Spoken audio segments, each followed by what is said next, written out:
मैं मुख्तसर बात करूँगा, ज़्यादा लंबी बात नहीं करना चाहता। तमाम ऐवान की तवज्जो मुझे दरकार है। हमारा ताल्लुक़ जिस भी जमात से हो, बहरहाल हम लोगों के वोट लेके आते हैं और इस ऐवान में हमारी अपनी जमातों के साथ साथ हमारी ज़िम्मेदारी इस ऐवान के लिए भी बनती है कि हम इस ऐवान और ये ऐवान 25 करोड़ अवाम की उम्मीदों का तर्जमान है। इसलिए हमारी कमिटमेंट पाकिस्तान और इस ऐवान के साथ अपनी जमातों से ज़्यादा होनी चाहिए।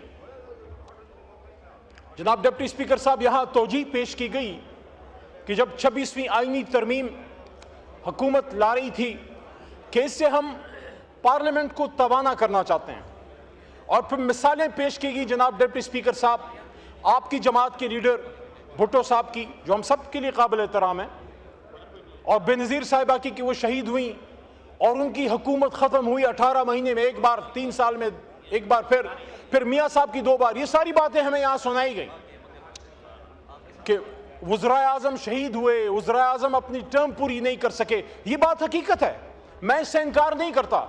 डिप्टी स्पीकर साहब, ये देख के दुख होता है, ये देख के दुख होता है कि कभी किसी ने नहीं सुना होगा कि किसी बहुत बड़े जज या किसी बहुत बड़े मशहूर जर्नल या बहुत मशहूर किसी और ताकतवर शख्स ने कोई 6 महीने जेल भी, कोई सिविलियन जेल में काटी हो, चे जाए के फांसियां और चे जाए के उम्र कैद और ये सारी।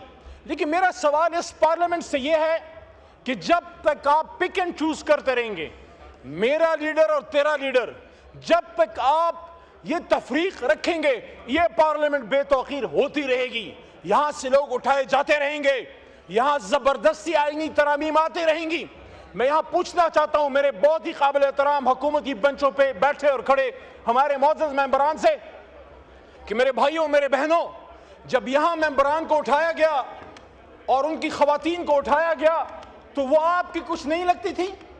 ये तो हम सब कहते हैं कि माए बहनें सांझी हैं। तो मेरे भाइयों और दोस्तों, जब एक साबिक वजीर आजम इमरान खान को आप पार्लियामेंट की सॉवरेंटी की बात करते हैं, आप कहते हैं कि पार्लियामेंट का सॉवरेन होना चाहिए, वज़ीर आज़म से ज़्यादती बंद होनी चाहिए, तो क्या इमरान खान साबिक वज़ीर आज़म को जब गोलियां मार के जेल में डाला गया है, 460 दिन हो गए हैं, 5 दिन उनके कमरे की बिजली बंद की गई, ना अखबार पढ़ सकते थे, ना किताब पढ़ सकते थे, ना कुरान पढ़ सकते थे, और जिस जगह सजदा लगाते थे जय नमाज में सजदे की जगह तक नजर नहीं आती थी। आप मुझे बताएं, जब आपके दौर में एक साबिक वजीर आजम इमरान खान के साथ ये हो रहा है, आप उनकी सियासत से बिल्कुल डिसएग्री करें, आप इख्तिलाफ रख।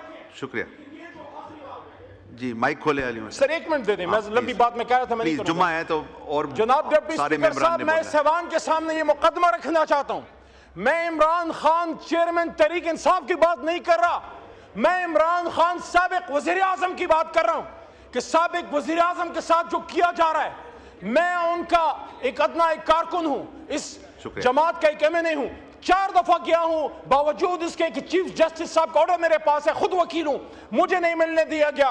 ये साबिक स्पीकर जनाब असद कैसर साहब, अपोजिशन लीडर जनाब उमर अयूब साहब, पार्लियामेंट्री लीडर जनाब जरताज गुल साहिबा, और आगे। शुक्रिया शुक्रिया शुक्रिया, बस शुक्रिया।